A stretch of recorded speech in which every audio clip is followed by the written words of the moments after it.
তো আজকে আমি আপনাদেরকে একদম সহজভাবে ব্রয়লার মুরগি আলু দিয়ে রান্না করে আপনাদেরকে দেখাবো। আপনারা আমার ফুল ভিডিওটা দেখতে থাকুন, একদমই খুব সহজভাবে, খুব সুন্দরভাবে দেখুন।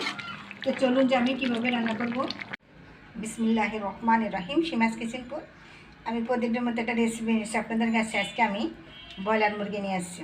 এখানে আমি ব্রয়লার মুরগি নিয়েছি 1 কেজি পরিমাণ।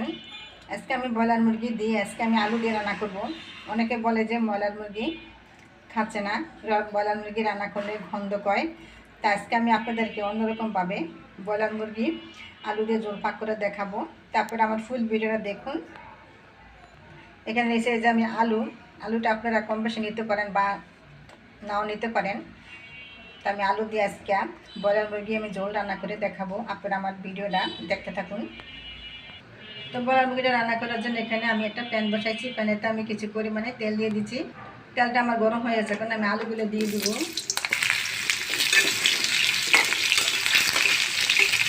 এগুলো আমি আলু একটু হালকাভাবে ভেজে নেব। তো আমি মুরগিটা ভাজার জন্য এখানে আমি অল্প কিছু পরিমাণে হলুদ করে দিয়ে দিচ্ছি।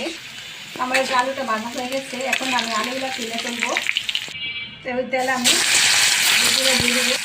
মুরগিগুলো আমি একটু হালকা ভেজে নেব। আমার যে মুরগিটা ভাজা হয়ে গেছে, এখন আমি মুরগিটা আমি তুলে নেব। তো আমি ওই তেলের সঙ্গে আমি পেঁয়াজ কুচাগুলো দিয়ে দেবো। পেঁয়াজটাও একটু ভাজা হয়েছে, এখন আমি 1 চামচ দিব আমি আদা বাটা, রসুন বাটা, 1 চামচ দিব আমি জিরার গুঁড়া, 1/2 চামচ দিব আমি ধনিয়ার গুঁড়া। মুখটাকে না পুড়ে একটু পানি দিয়ে দিব।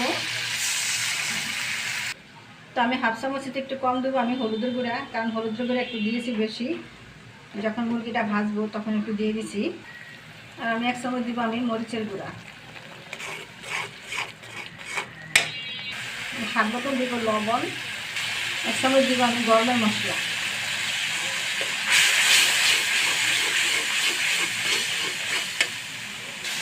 এখন আমি মশলাগুলো দিয়ে আমি 10 মিনিটের মতন কষাইছি। দেখুন মশলাটা আমার তেল ছেড়ে দিচ্ছে। আমি এখন ভেজে রাখা আলু মুরগিগুলো আমি দিয়ে দিব।